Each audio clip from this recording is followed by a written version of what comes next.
2 अप्रैल की रात करीब 10 से 11 बजे का वक्त था। मध्य प्रदेश की सियासत में उस वक्त बड़ी गहमा गहमी रही, क्योंकि दिल्ली एमपी एमएलए कोर्ट ने कांग्रेस विधायक राजेंद्र भारती को जो 3 साल की सजा सुनाई, और रात होते होते मध्य प्रदेश विधानसभा ने जो उनकी सदस्यता खत्म कर दी है। इससे जुड़ा हुआ ये सारा विवाद है, क्योंकि दतिया विधानसभा सीट पर उपचुनाव के लिए चुनाव आयोग को लेटर लिख दिया गया है। लेकिन राजेंद्र भारती को जो सजा सुनाई गई और उसके बाद से लेकर के देर रात तक जो तमाशा हुआ, उसका पहले आपको एक वीडियो दिखाते हैं जिसमें जीतू पटवारी विधानसभा पहुंचे हुए थे। देखिए। ये अभी तो स्टे 15 दिन का तो सकते नहीं, पर रात में फुल या वापस से पहली बार हुआ मध्य प्रदेश के विधानसभा ने चली। तो ये हमारा स्टे इसका अभी तो इन्फॉर्मेशन मिली कि आप सर क्या समस्या है जो अभी आप 10:30 बजे रात को विधानसभा खुली है। करीब 11 बजे हमारे मुख्य सचिव हम आए तो उठ के चले गए। नहीं भैया,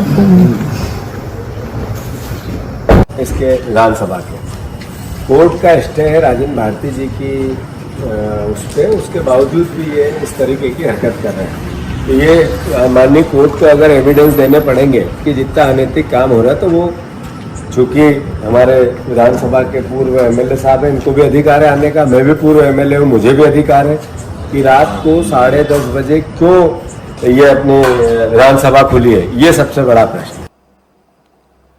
दरअसल जैसे ही कांग्रेस को भनक लगी कि विधानसभा सचिवालय में प्रमुख सचिव अरविंद शर्मा सचिवालय खोलकर भारती की सीट को खाली घोषित करने वाले हैं, जीतू पटवारी और पूर्व मंत्री पीसी शर्मा वहां पहुंच गए और पूछा कि इतनी रात को विधानसभा क्यों खोली।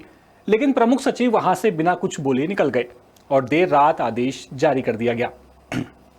और कांग्रेस अब कोर्ट जाने की इस मामले में बात कर रही है, लेकिन बीजेपी को इतनी जल्दी क्यों है, और क्या बीजेपी अब जल्द से जल्द दतिया में उपचुनाव करवाएगी?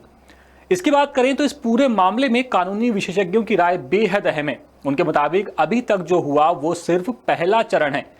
अब राजेंद्र भारती को दिल्ली की निचली अदालत के फैसले के खिलाफ हाईकोर्ट में अपील करनी होगी, और ध्यान देने वाली बात यहां पर यह है कि यह अपील उनकी सदस्यता के खिलाफ नहीं, बल्कि उनकी सजा और दोष सिद्धि के खिलाफ होगी।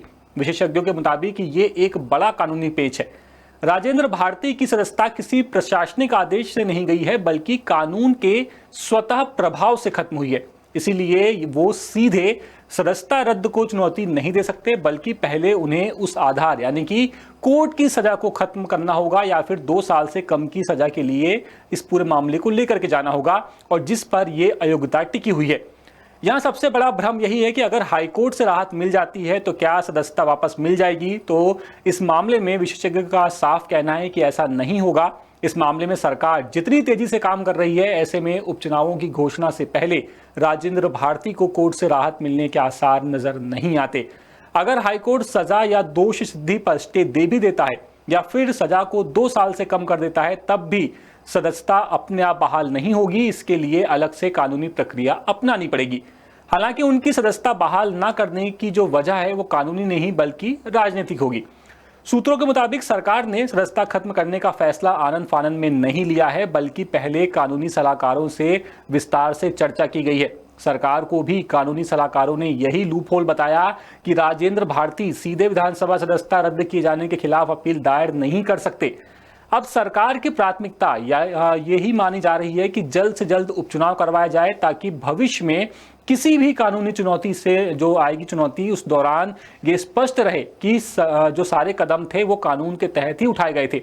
रातों रात विधानसभा सदस्यता समाप्त करने या फिर नोटिफिकेशन जारी करने से भी यही साफ होता है कि जल्द से जल्द सरकार उपचुनाव चाहती है और उपचुनाव की घोषणा कभी भी करवा सकती है। लेकिन देखते हैं कि राजेंद्र भारती को जबलपुर जो हमारा जो हाईकोर्ट है, क्योंकि उन्हें दिल्ली हाईकोर्ट में अपील करनी है, तो क्या उन्हें वहां से कुछ राहत मिलती है या नहीं, और क्या भविष्य में वो विधायक रह पाते हैं या नहीं। ये पूरी खबर जबलपुर से हमारे विशेष संवाददाता नील तिवारी लेकर के आए थे। अपडेट्स के लिए आप बने रहिए द सूत्र के साथ। नमस्कार। लेटेस्ट, इन्वेस्टिगेटिव और इन डेप्थ खबरें देखने के लिए ज्वाइन कीजिए द सूत्र का व्हाट्सएप चैनल, सब्सक्राइब कीजिए यूट्यूब चैनल, लाइक कीजिए फेसबुक पेज और पढ़ते रहिए www.daसूत्र.com।